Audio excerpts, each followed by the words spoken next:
Okay. Good evening, residents of Everett, Washington. I'd like to call to order the Everett City Council meeting of June 14th, 2023. City Council meets all requirements of the State of Washington Open Public Meetings Act. Community members are welcome to join either in person, remote, via Zoom, or by calling in. For those who wish to participate in the future via Zoom, you'll find instructions to register for public comment on the City of Everett website under the City Council Department. Please note we do not allow comments on any kind of campaigning, whether for or against ballot measures or candidates running for office. We do not accept comments focused on personal matters that are unrelated to city business. Clerk, will you please call the roll? Mayor Franklin. Here. Councilmember Ryan. Here. Councilmember Schwab. Here. Councilmember Fosse. Here. Councilmember Zarlingo. Here. Councilmember Vogel. Here. Vice President Toohey. Excused? President Stonecipher. Here. I'd like to ask Councilmember Schwab, would you please lead us in the flag salute? Allegiance to the flag of the United States of America and to the republic for which it stands, one nation, under God, indivisible, with liberty and justice for all. Thank you. Councilmember Ryan, would you please read the land acknowledgement? Yes. The City Council wishes to acknowledge the original inhabitants of this place, the Stahopes people and their successors, the Tulalip tribes, who since time immemorial have hunted, fished, and gathered on these lands and waters. We respect their sovereignty, their right to self-determination, and honor their sacred spiritual connection with the land and water. We strive to be honest about our past mistakes and bring forth a future that includes their voices and their stories to form a more just and equitable society. Thank you. Do I hear a motion to approve the minutes of the June 7th meeting? Councilmember Ryan so moves. Second. We have a motion and a second to approve the minutes. Clerk, will you please take the roll? Councilmember Ryan. Yes. Councilmember Schwab. Yes. Councilmember Fosse. Yes. Councilmember Zarlingo. Yes. Councilmember Vogel. Yes. President Stonecipher. Yes. And good evening, Mayor Franklin. Good evening, President Stonecipher. No comments, but I'd like to invite Chief Templeman forward to introduce our newest officer.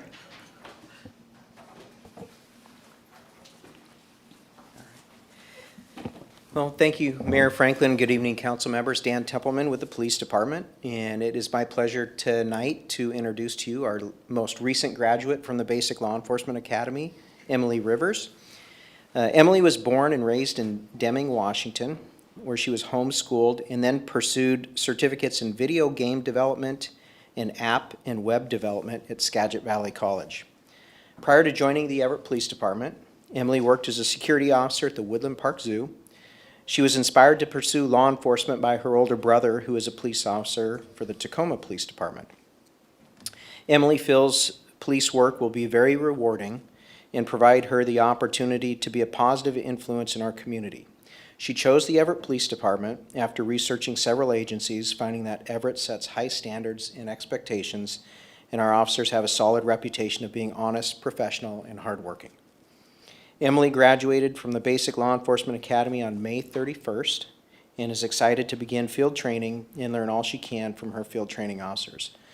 As she peers into the future with our department, Emily looks forward to the possibilities of working in our Special Assault Unit or our Violent Crime Unit, or maybe both. Emily and her husband Josh have been married for 3 years. They love hiking, spending time with family and friends, and we're pleased to welcome all of them to the Everett Police family. And also here tonight is Emily's mother and her in-laws are joining us, and I present to you Emily Rivers for swearing in. Thank you.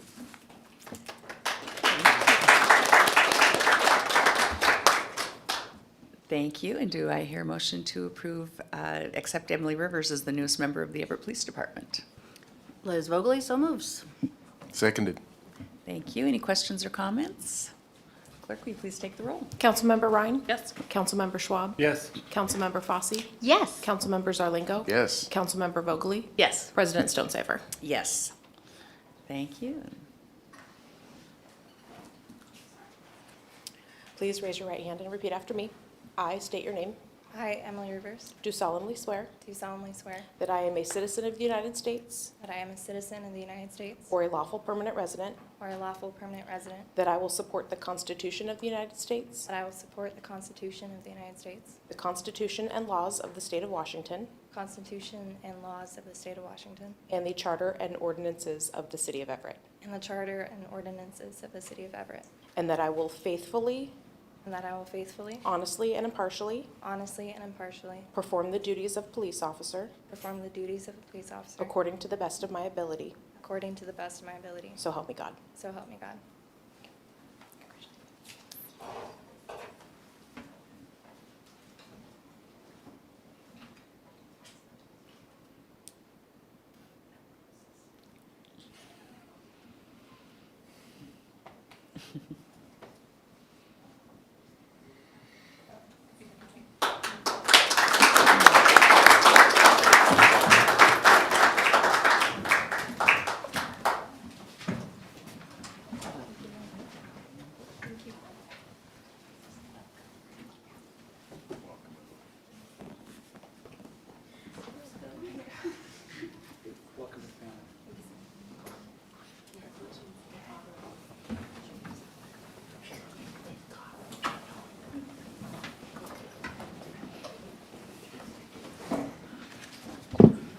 Thank you. Welcome, Emily. And no further comments this evening. Thank you, President Stonecipher. Thank you. We will move on to public comment. Angie, do we have anyone signed up to speak this evening? Good evening, President Stonecipher. We do. We have one virtual and one in chamber, so we'll begin with online here. Jeremy, you will, we'll just need you to state your name and city of residence. You'll have 5 minutes to speak, and I will have a timer on the screen for your reference. And you can start as soon as you see that. Just one moment.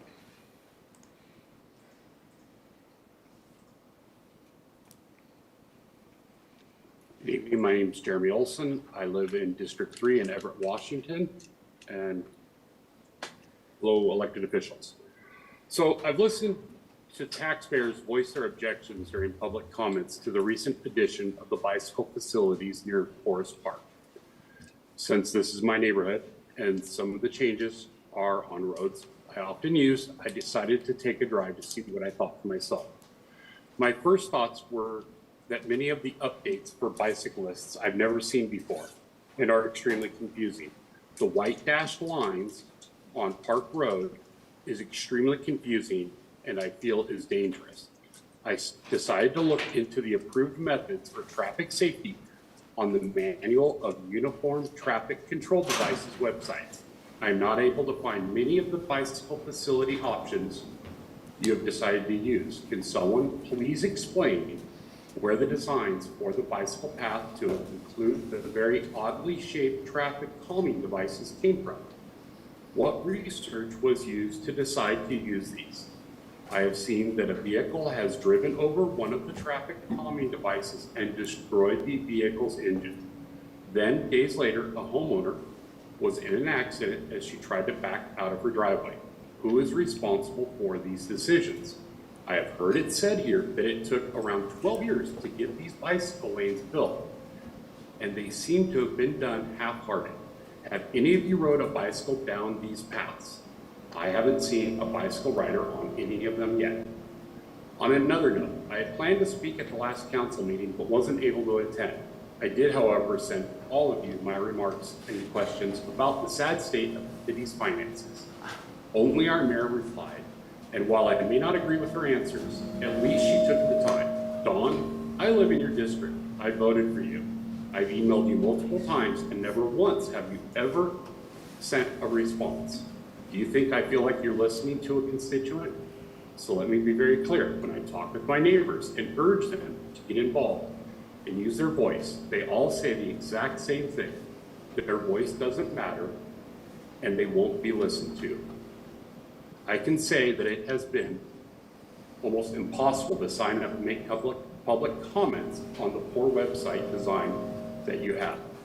We understand also that the city is in a financial burden and that taxes need to be increased, and simply lifting the levy lid will only kick the can down the road again.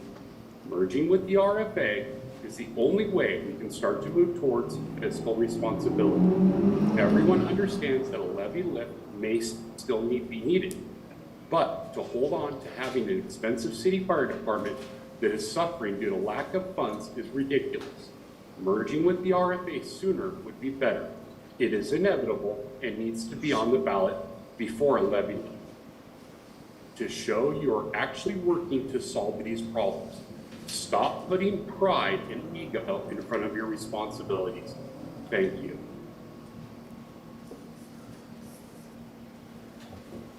Thank you, Jeremy.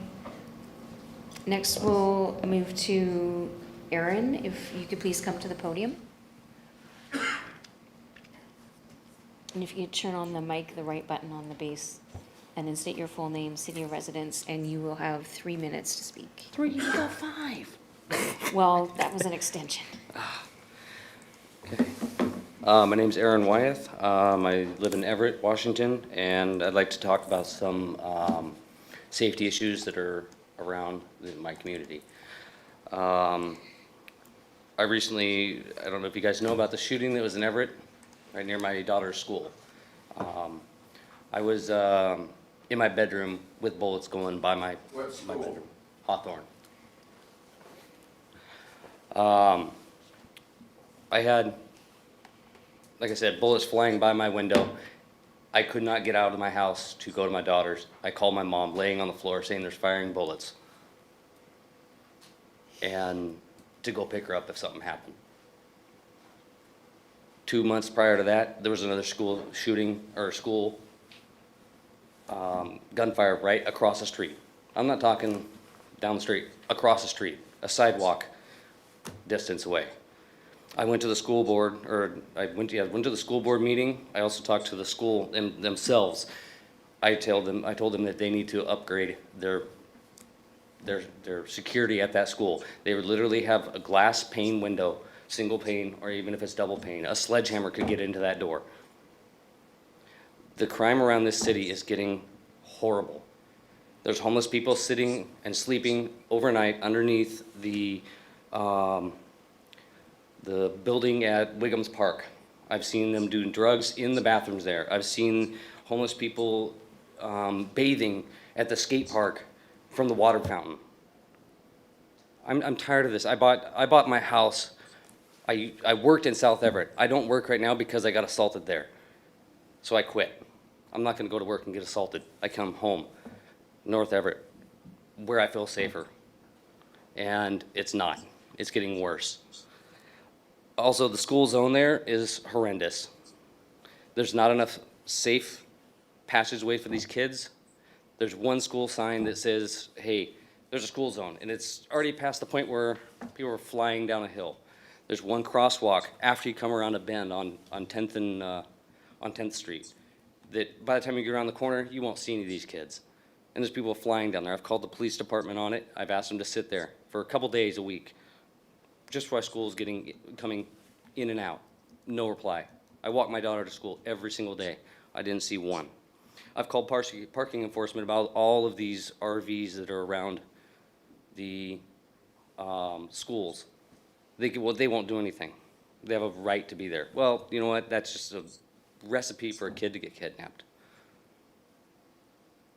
Yesterday I called, and there's nothing. There's a car parked there with tabs expired from 2000, 2 bald tires, no front headlight. You have 30 seconds. Not taking on it.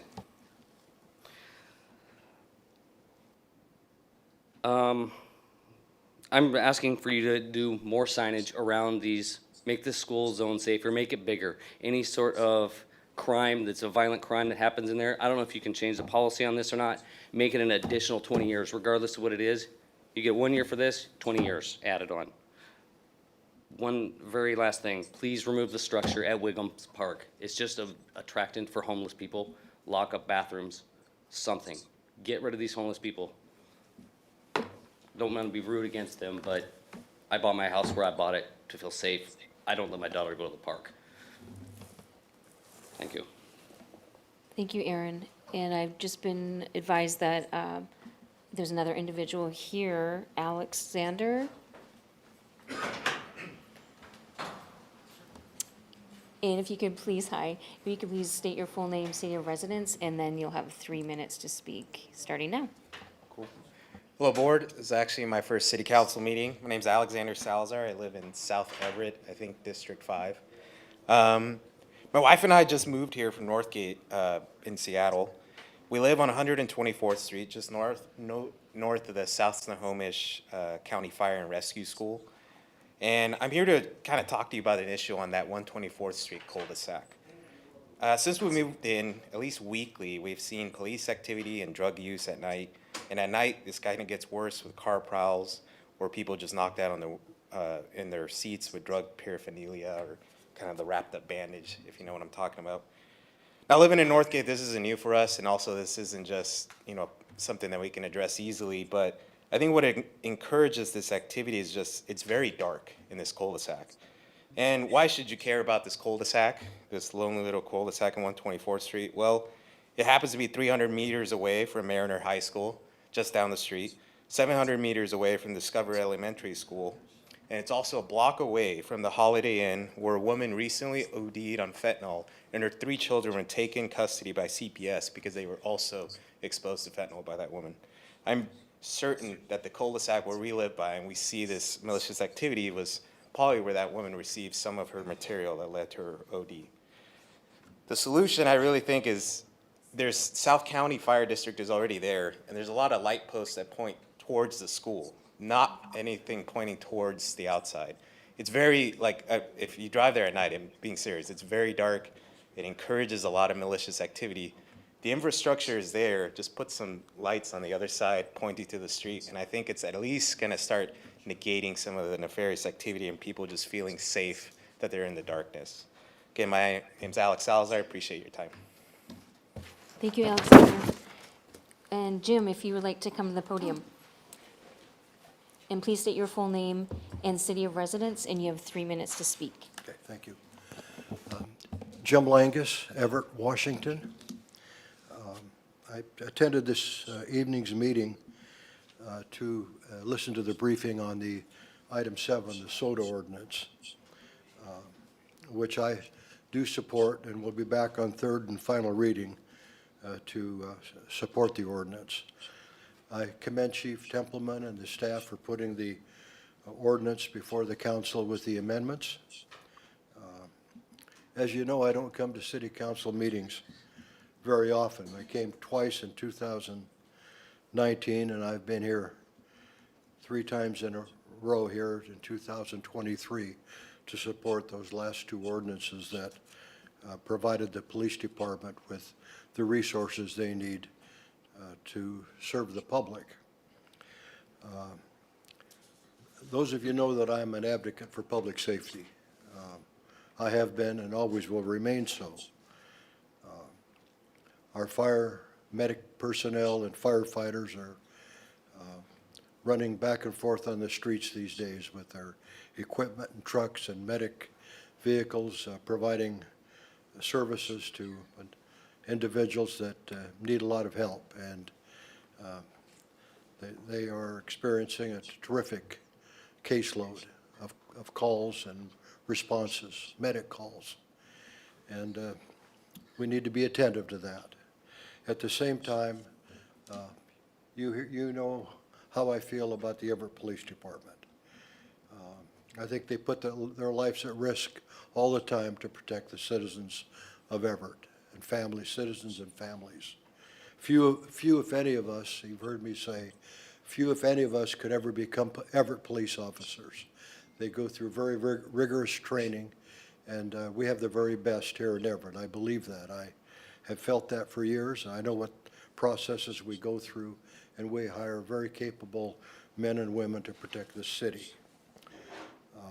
And we need to provide resources. And you've heard me speak often of needing more police and what I believe the solution is. And I appreciate Council President Stonecipher's response at the last meeting that I attended, that she would work on the hiring plan, which I solely support, and I'm looking forward to participating in that discussion. I support the resources, I support these ordinances, and as I said, I'll be back the third and final reading before you again to demonstrate what support I can for the city and for the Everett Police Department. Thank you very much for the opportunity to visit. Thank you, young lady. You're welcome, thank you. I'm not sure if we have another person that wants to speak. Is there anyone else who would like to speak? Leo, are you waiting to speak? Or are you just standing? Okay. We still live in the best city in the United States of America, and it's gonna stay that way. Leo, City of Everett. That gentleman that just left here, I've known him a long, long time. He should have ran for mayor, but he never did.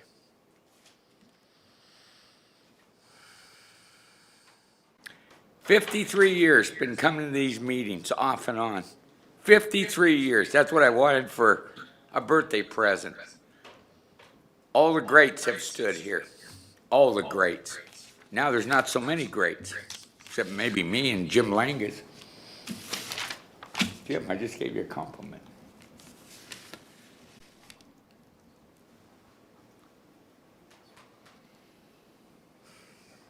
Something happened 2 days ago to me I thought would never happen. I got shot with mace by a woman that was not supposed to be where she was supposed to be. Well, she survived the injuries I gave her. I wish she was dead. She was a transient. And the transients need to go across this. Old Everett was hard-nosed. New Everett's a little soft. Old Everett is hard-nosed.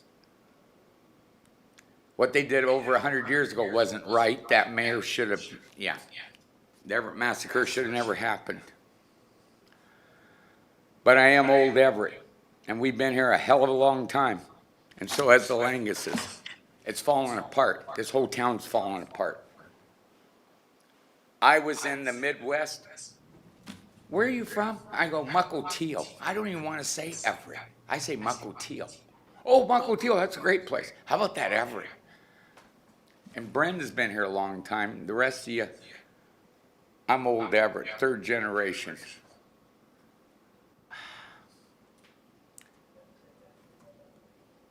We need to get rid of a bunch of people in Washington, D.C. and in Washington State. And there's one of the strongest voices around right there. And we got a good mayor. Hey, I said something, didn't I? All right. And if I hear one fireworks, I'm not going to be around 4th of July. I got to go to Montana.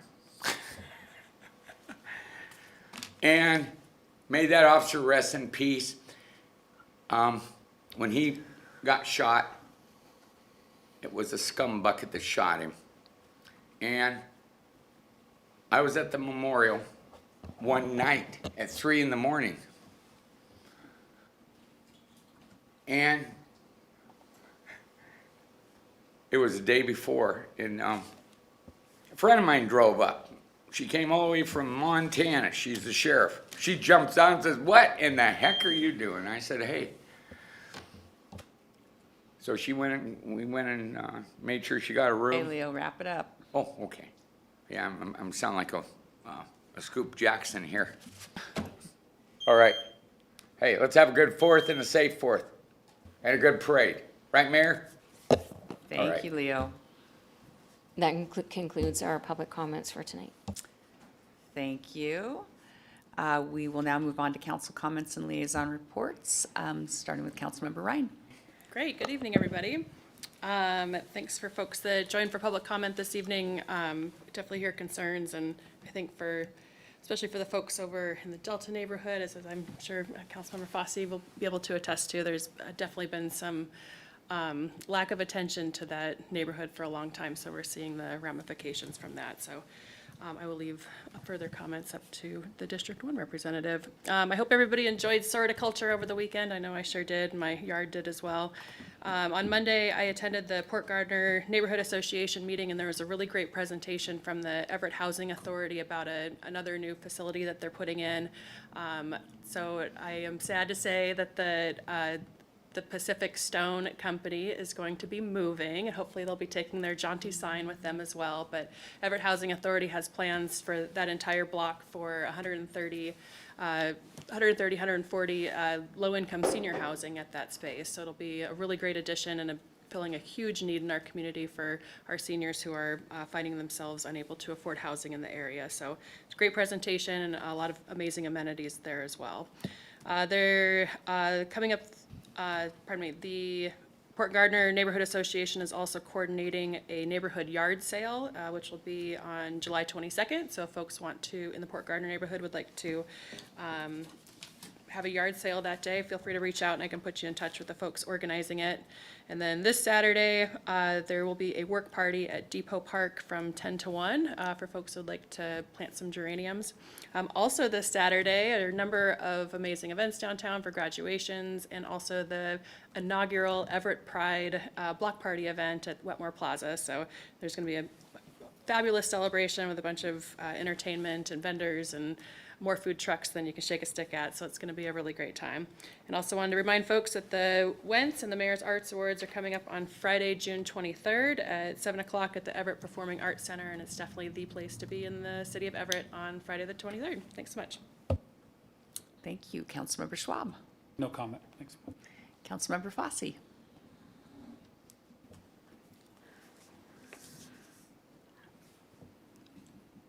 So my son also attends Hawthorne Elementary. And I appreciate the speakers that come and share their experiences and their frustrations. And I would really like to see where we're going with regards to local efforts on gun violence, because my heart freezes every time I hear about a school being on lockdown because of gun violence. And then that realization that that school is where my child is at.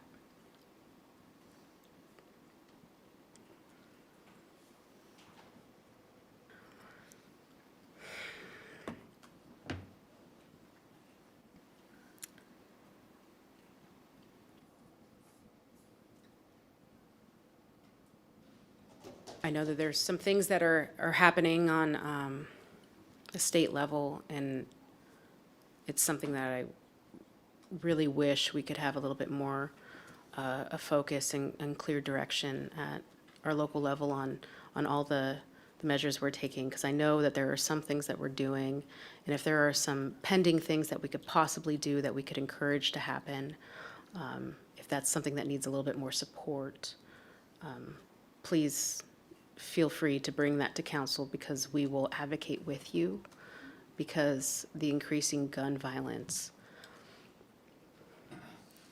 and I know you share a lot of those same concerns, especially as a parent. A lot of us would like to work on that with you.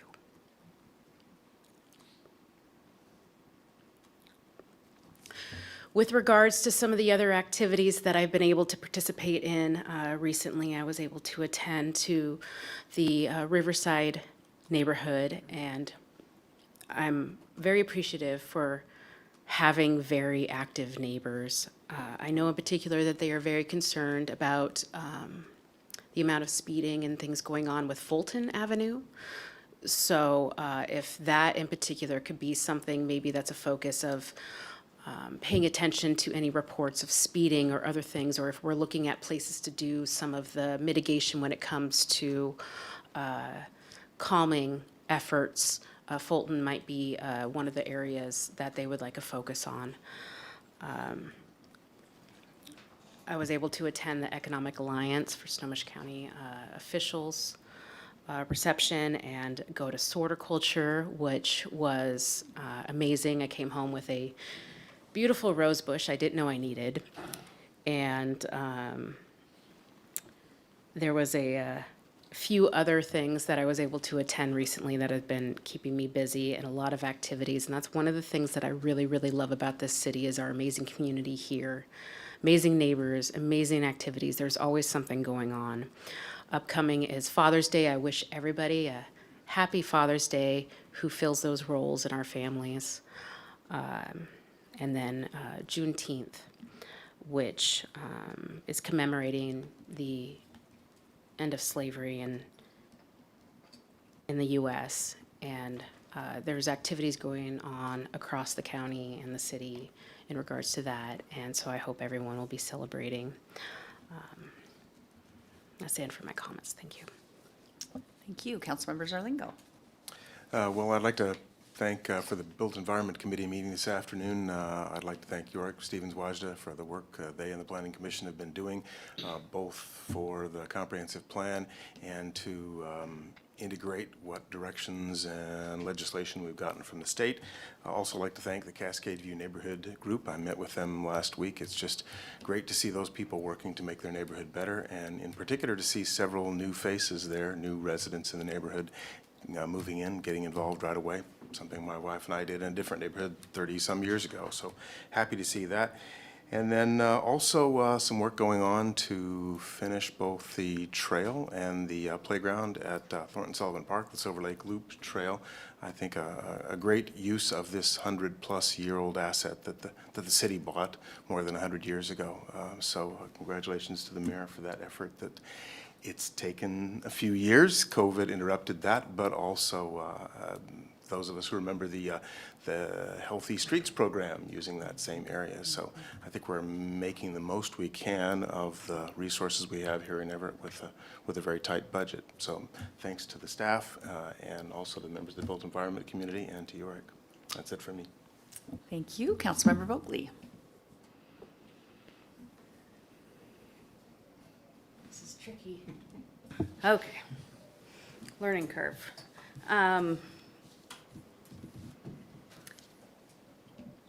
Alexander, I wanted to let you know that I was looking at the map, and sorry to tell you that you are actually in unincorporated Snohomish County, even if you have an Everett address.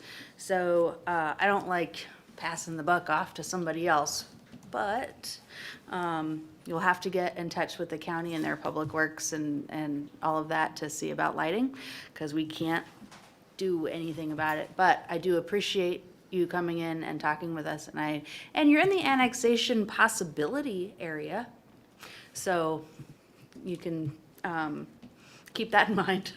And I live down there close and probably drive by your area most every day. I mean, I know that I do. So there you have that. Thank you to the other folks that came also to speak. Aaron, it's very difficult out there right now for lots of us. So there's more I can say offline. Just I hear you, and I want you to know that. And for the Built Environment Council meeting, it was really good, so y'all should go and watch it. But we're also going to get a which you can find on the city's website. We're also going to get a larger briefing about ADUs, accessory dwelling units, on the 28th. And it was my birthday last June 8th, and so I didn't go to the neighborhood meeting because I had my own celebration. Sorry, not sorry. But I hope it was great, and I will be there in the future. Thank you, that is all. Thank you. I have a few things tonight. First, I want to announce we are tonight paperless meetings, and so thanks to all of my colleagues here for getting your devices hooked in. I know we've all had some level of paperless, but we're trying to really cut down on the amount of paper. And thank you to Angie for really leading the charge on this. I really appreciate all the support. So if we have power outage. We might regret it, but for now, it's seeming very good. Last week, I met with Sheriff Adam Fortney and Dr. Leslie Green, the Undersheriff Ian Hurry, Operations Chief Scott Robertson, and Corrections Major Alonzo Downing, all of the Snohomish County Jail. Had a long meeting with them. The purpose of my meeting was really to learn about what services are being offered in the jail, because I felt like I didn't have a good understanding anymore post-COVID of sort of what is happening in the jail. I learned a lot.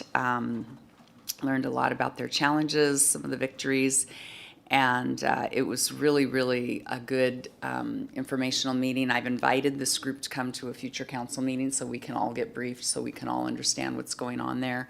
But the bottom line is that there is a lot more support and services being offered to the inmates in the jail if they can.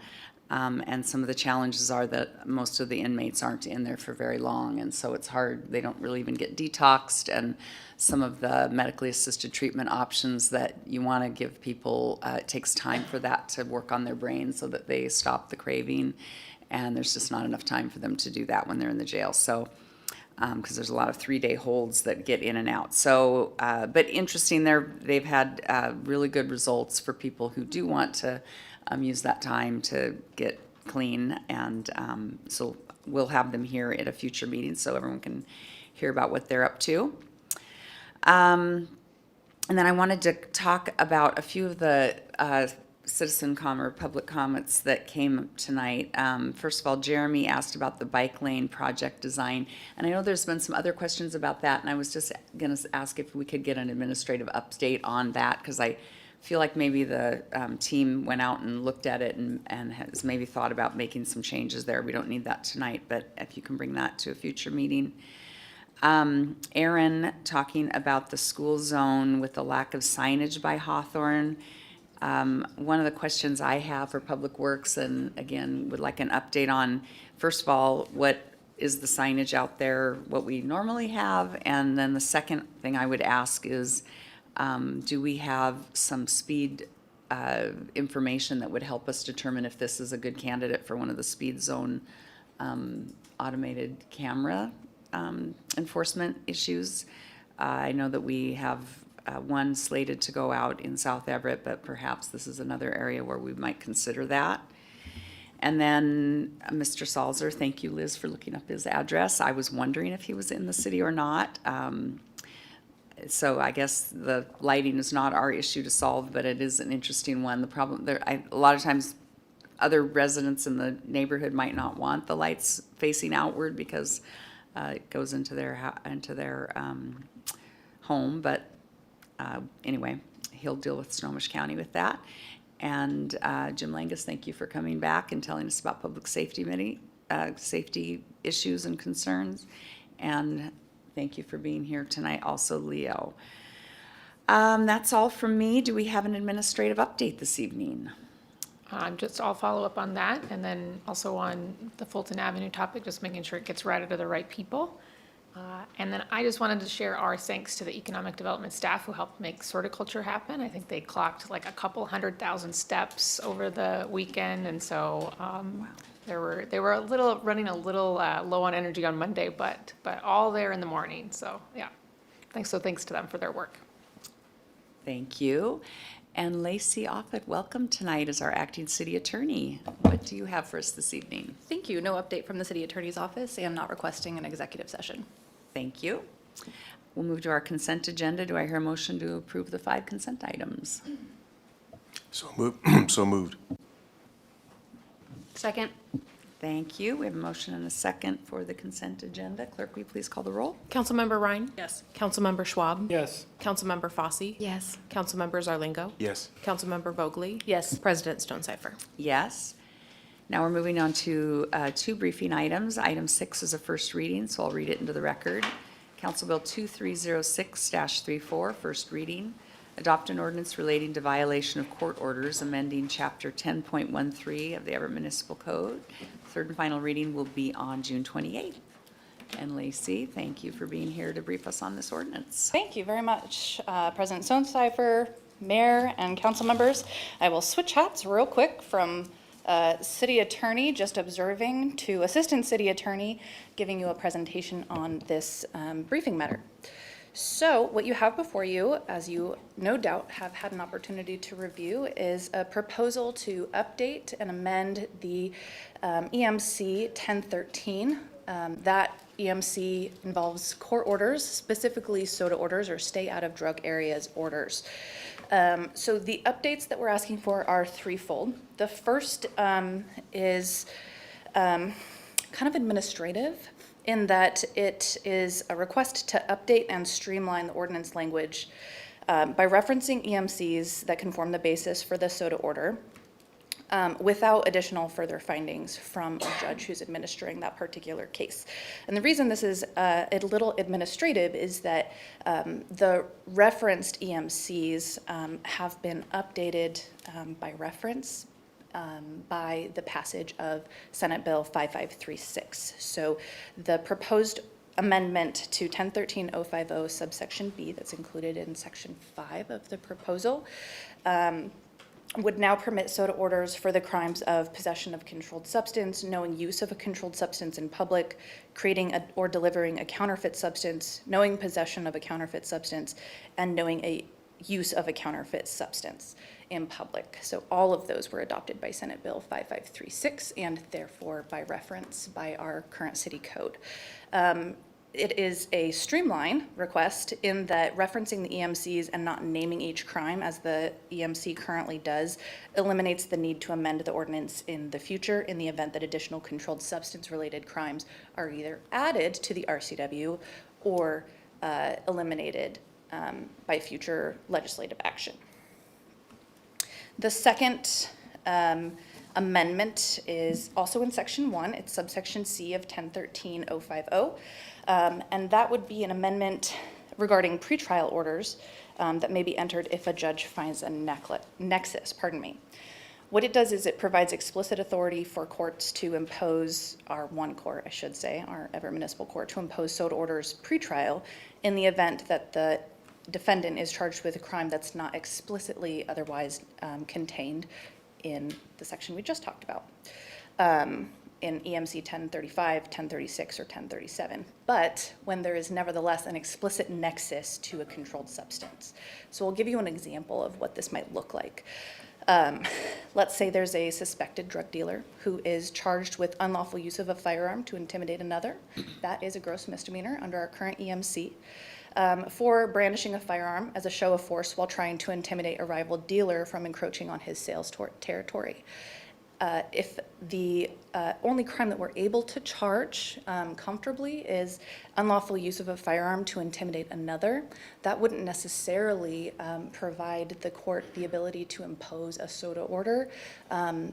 But this amendment would permit the court to impose a SOTA order in that sort of circumstance when the court finds an explicit nexus to controlled substance related crimes. So how that would look, the court has to actually find the explicit nexus for each individual crime, and in that way could impose the pretrial SOTA order. Currently this exists as a post-conviction ability. The third and final amendment that we are asking the council to consider creates a primary offense for violation of the SOTA order. It would create a gross misdemeanor offense for violating either a pretrial or a post-conviction SOTA order. Currently, what the violation entails is a violation of either their pretrial release conditions or their conditions of sentence. This amendment would bring us in line with other peer jurisdictions, including Arlington, Auburn, Monroe, and Pierce County, where the violation of a SOTA order is a primary offense as opposed to a violation of pretrial or post-conviction conditions. So with that, I'm happy to take any questions now regarding the ordinance amendments, and I'll be appearing here in front of you in a few weeks, respectfully asking that this body adopt those proposed changes to 1013. But your second briefing tonight is also related to this ordinance. Under EMC 1013-040, Council by resolution must reestablish the geographic areas that are subject to SOTA orders at least every 2 years. So pursuant to that requirement, Sergeant Bennett with the Everett Police Department will summarize the available data from the last 2 years and provide a recommendation for the geographic areas as outlined in his declaration in your council packet. But I see that there's a question about this ordinance. Yes, thank you. Councilmember Vogely. I have a few. I understand now, I wasn't sure why, the streamlining, the cutting out all of the specifics. I do understand that. I like personally to have all of the examples in the ordinance that I'm reading online so that it's easy to figure out what exactly that means instead of having to go search RCW, whatever. I don't know if you have any say in this, but can there be a link to what, to the RCWs that are being referenced, or to the other pieces of the municipal code that are being referenced? After it's been Right. updated on the website, I think they are, but that might be a question for the clerk. So I would like to put that out there, because looking, I'm like, "Oh, what am I doing? What am I doing? What am I doing wrong?" Okay, so there's that.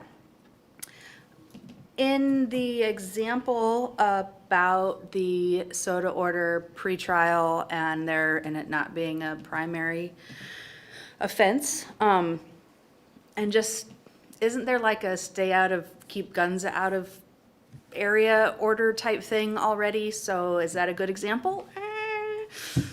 Oh, I see. Well, there isn't in the EMCs. Okay.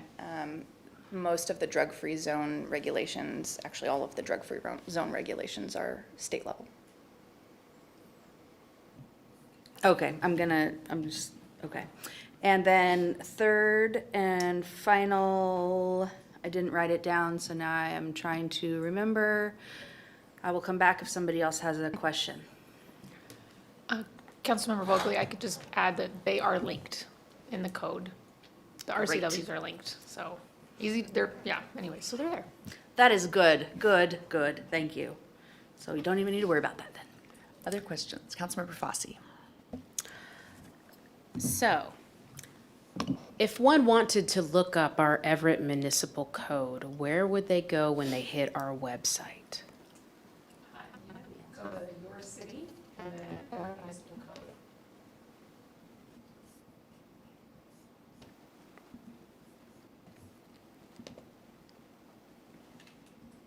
There we go.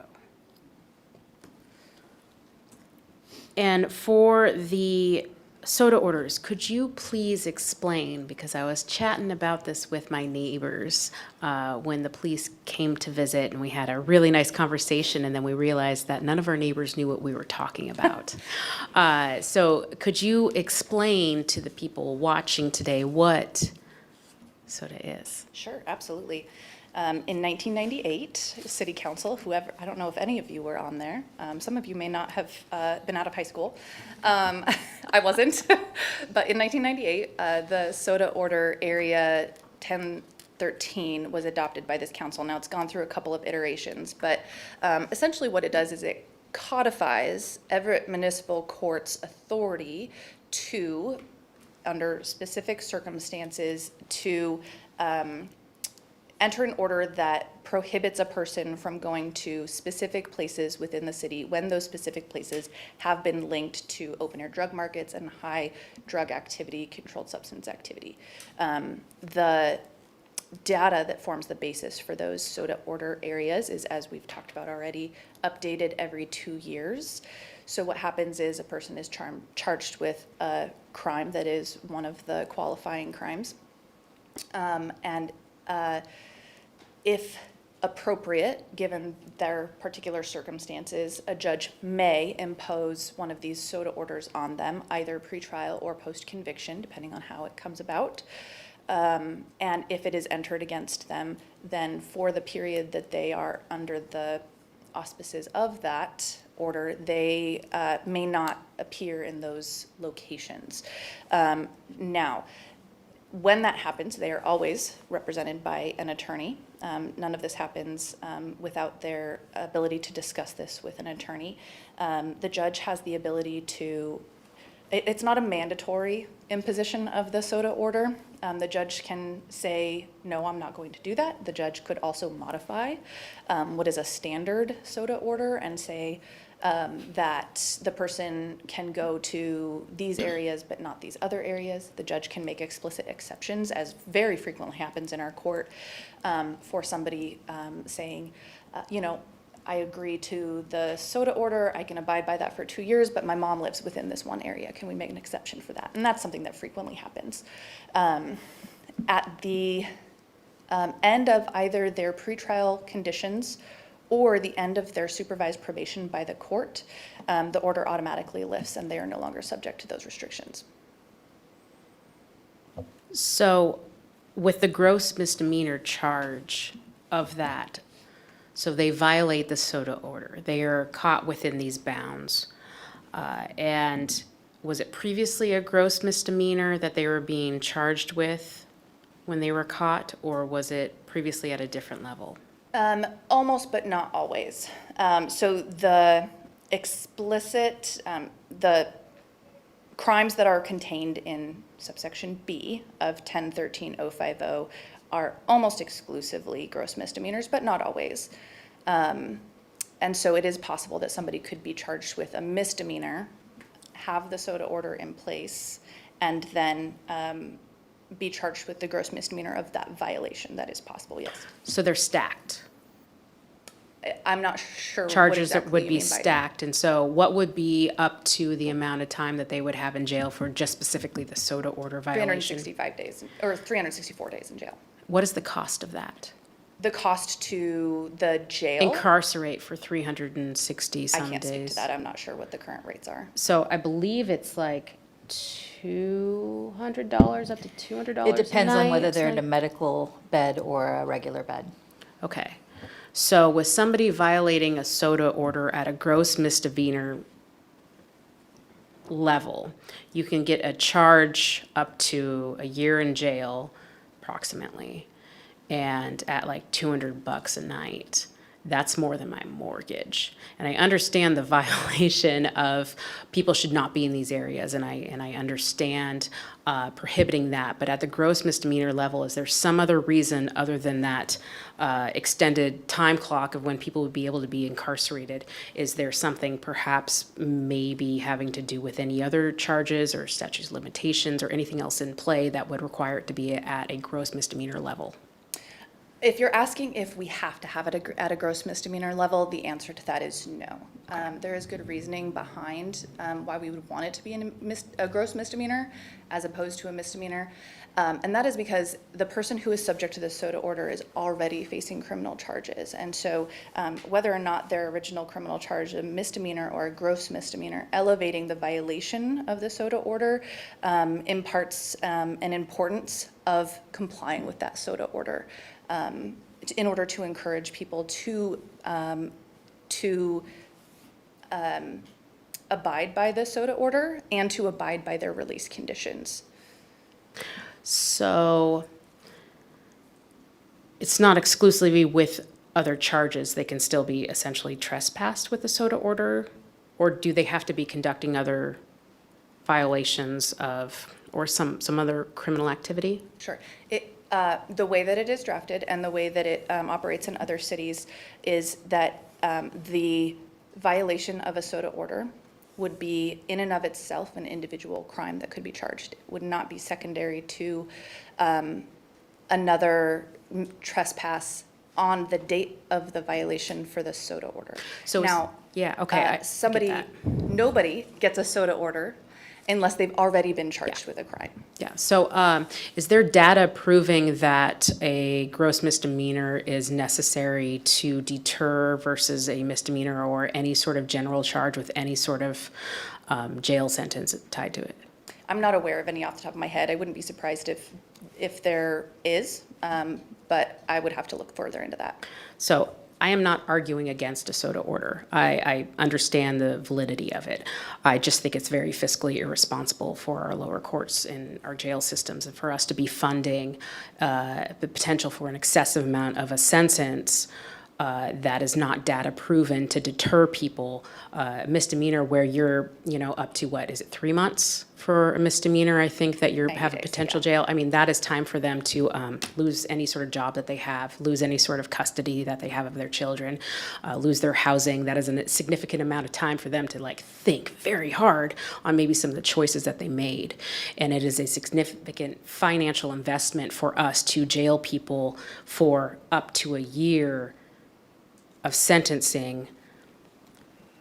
I think that in America, basically that reliance on these larger sentences that's been happening generation after generation, where they're extending this farther and farther, that we've been proven that is not helping us, and that is, in my mind, fiscal irresponsibility. So I just don't understand the level of gross misdemeanor versus maybe misdemeanor. And so that is the only thing maybe that I would question on this. I can absolutely go back and provide some points in favor of both a misdemeanor and a gross misdemeanor before one of the next Thank you. Yeah. meetings. Sure. Thank you so much. Other questions? Councilmember Zarlingo. Do you have any information on the typical sentence actually served for violating a SOTA order? I wish I did. I did ask for that data, and we weren't able to obtain it in advance of tonight's briefing. Anecdotally, I can tell you that the charges that underlie the SOTA orders, so if they have a SOTA order as a result of a possession of a controlled substance, it's very rare for our sentence recommendations, let alone the actual sentence imposed by the judge, to exceed maybe 30 days. That would be a very large request from the prosecutor's office. And I can tell you that also anecdotally, we do request on occasion that somebody is subject to additional jail time if they violate the SOTA order post-conviction. We do have that ability at the prosecutor's office to revoke some of the jail that has previously been suspended on a sentence. It does not happen very frequently, and when it does, it's in 1 and 2 day increments. And as I understand it, these legal proceedings are usually after multiple attempts at diversion and other discouragement. Very frequently, yes. The prosecutor's office very rarely, I would say, I can't think of an example, will ask for the SOTA order to be imposed on somebody who is probably within their first dozen crimes for which we could have asked for a SOTA order. They're used very judiciously, in my opinion. Of course, I am a little bit biased because I have myself used them, in my opinion, judiciously. But they are very frequently imposed for people who are services resistant, or in the most extreme circumstances are suspected of actually being a dealer of controlled substances, but for whatever reason, we are unable to charge a felony level possession of controlled substance or delivery of controlled substance just because we haven't been able to see it happen. So those are the circumstances when we're most frequently asking for these. Okay, well, I asked this because I've spoken informally with a person I know who's involved in the court system, and they were sort of tearing their hair at diversion, and that their perception of things, which is not a statistical thing, was that diversion was the rule rather than the exception, and that things went on and frustrated them at the amount of that before you ever got to actual penalties. But I'm just trying to get the context of this. Thank you. You're welcome. Councilmember Ryan. Thank you. I have a few questions too, but I think they might be answered with the presentation with the number 7. So I was wanted to request that maybe I'll be here to answer questions about either or both of them as they relate to the prosecutor's office or the law. So I'm happy to take those then. Any further questions on item 6 before we move on? Councilmember Vogley. 2 things. Stay out of drug area. That just means you have to, the person with that order can't be there at all, drugs or no drugs. Correct. And However, there is the exception that if they're going to court-ordered defense, legal, all of the things that they must do, they will not get in trouble for being in that area when they're going to or from that place that is needed to be. And I think this might also be answered next up, but I didn't realize that there's so much soda in the city of Everett. Isn't like it basically the entire Evergreen Way with like 2 blocks out? So the bus number 7 and. There is a substantial corridor, yeah. Yeah, so I'll ask more about that in a minute. Sure. Okay, item 6. Going once, going twice. Okay, let's move on to item 7. So I Sounds like already we're gonna sort of have a introduced briefing. Sergeant Bennett, but he'll come up and brief you on the next item. Thank you. Good Hello, evening. good evening. So I did this 2 years ago. I think that was all virtual, so it's nice to be here in front of you all. Just take a minute to introduce myself. My understanding is you all got my proposal that's been written already, so hopefully you've had a chance to review that. So I'm not going to go word for word through that, save some more time for questions if you guys have them. Just to introduce myself and kind of my expertise or where I'm coming from on this, I've been with the police department here in the city for 17 years. I've been a sergeant since 2016. Currently assigned to the anti-crime team. I've been the supervisor there for just over 2 years. Our unit deals with a lot of the narcotic-related complaints through the city. I still receive all the online tips that come through the city's website, all the complaints there, the complaints that kind of come through our patrol divisions. All of the narcotic-related reports route through kind of my records queue for management.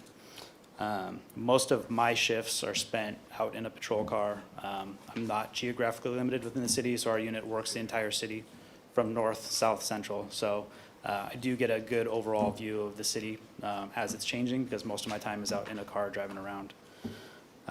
We deal with a lot of the street level crimes. Like I said, a lot of our work is focused on where we're getting complaints, and a lot of times that has to do with open air narcotic use and kind of the other associated crimes that go along with that.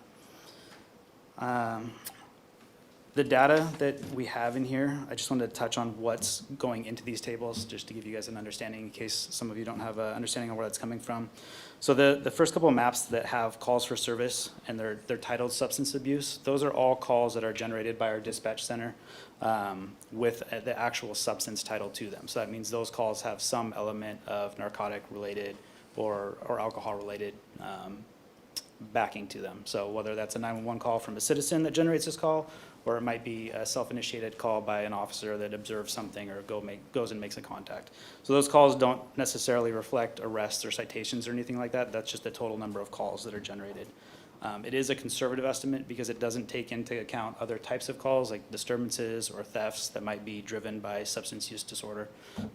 All those types of calls, because they're still inevitably coded something else, they don't kind of fall into this data. It'd be a little hard to mine out which of those is narcotic related and which is not. The next couple maps count offenses, and so those are going to be all incidences where there were actually arrests or charges were referred or charges were filed. So that's why you'll see that number is a little bit lower. So you can kind of imagine the total number of calls related and then the actual number where enforcement action is being taken.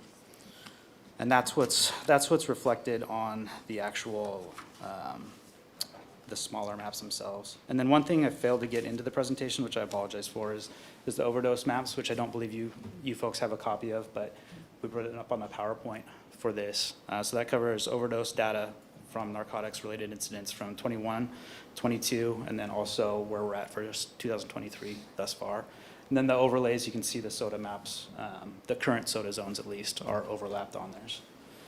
So my proposal, based upon the experience that I have currently, the assignments that I've had throughout my career, the call for service data, the criminal charging data, and then the overdose maps, is to maintain the current soda zones that we have, the same ones that were approved when I was here 2 years ago. Questions? Questions?